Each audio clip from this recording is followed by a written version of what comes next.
অসম হাইকোর্টে বড় ধাক্কা আদানি গ্রুপ ও বিজেপি। সিমেন্ট কারখানার জন্য ৩,০০০ বিঘা জমি দিয়েছিল হিমন্ত বিশ্ব শর্মার বিজেপি সরকার এবং সেই নিয়েই যে একাধিক বিতর্ক ইতিমধ্যেই শুরু হয়েছে। আদিবাসীদের অনুমতি না নিয়ে এই যে ঘটনা এবং সেই আদানি গ্রুপকে জমি দেওয়া নিয়ে মামলা হাইকোর্টে এবং সেই নিয়ে কিন্তু ইতিমধ্যেই শুরু হয়েছে বিতর্ক। আমরা এই বিষয়ে আরো বিস্তারিত জানবো। আমাদের সঙ্গে এই মুহূর্তে সরাসরি রয়েছে নিউজ রুম থেকে প্রতিনিধি নিমাই পান্ডা। নিমাইদা, কি জানা যাচ্ছে এই বিষয়ে? দেখো, আসাম হাইকোর্টে আজকে একটি মামলা ছিল এবং সেই মামলাটি মূলত হচ্ছে যে আদানি গোষ্ঠীর তাদের সিমেন্ট কারখানার জমি নিয়ে।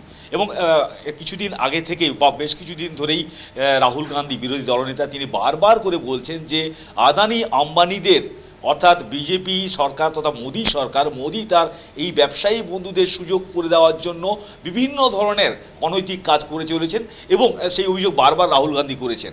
এক্ষেত্রে হেমন্ত বিশ্ব শর্মার যে সরকার চলছে, আসামে বিজেপির যে সরকার চলছে, তারা প্রায় ৩,০০০ বিঘা জমি আদানিদের সিমেন্ট কারখানার জন্য দিয়েছে এবং সেখানে একেবারে যারা আদিবাসী গরিব মানুষ তাদের অনুমতি না নিয়ে এই জমি অধিগ্রহণ হয়েছে এবং তারপর আসাম হাইকোর্টে সে নিয়ে মামলা চলছে। আজকেই তার শুনানি ছিল এবং সেই শুনানিতে রীতিমতো বিচারপতি যেভাবে যে ভাষায় আক্রমণ করেছেন তা বিজেপি এবং আদানি গ্রুপকে একেবারেই বড় সড় ধাক্কা দিয়েছেন।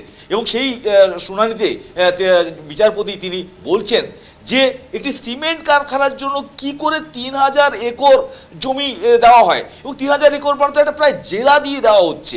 অর্থাৎ আদানি গ্রুপের একটি সিমেন্ট কারখানার জন্য এতটা জমির দরকার এবং সেখানে একেবারেই সরাসরি বিচারপতিকে যখন বিচারপতি যে আদানি গ্রুপের যিনি আইনজীবী ছিলেন তাকে বলছেন যে আমরা জানি যে সিমেন্ট কারখানার জন্য কত জমি লাগতে পারে, এত জমি প্রয়োজন হয় না এবং সেটা কি করে দেওয়া হয় এবং যেখানে অনুমতি ছাড়াই আদিবাসী মানুষ, গরিব মানুষ এবং নিম্নবর্গের মানুষের কাছ থেকে এভাবে জমি কেড়ে নেওয়া হয়েছে এবং রীতিমতো ধমক দেন এবং রাজ্য সরকারকে নোটিশ দিয়েছেন যে কারণ দর্শানোর জন্য এই বা তাদের কারণ কি এত জমি দেওয়া তা কারণ দর্শানোর জন্য রাজ্য সরকারকে অর্থাৎ আসামের যে বিজেপি সরকার তাকে আসাম হাইকোর্টের পক্ষ থেকে নোটিশ ধরানো হয়েছে।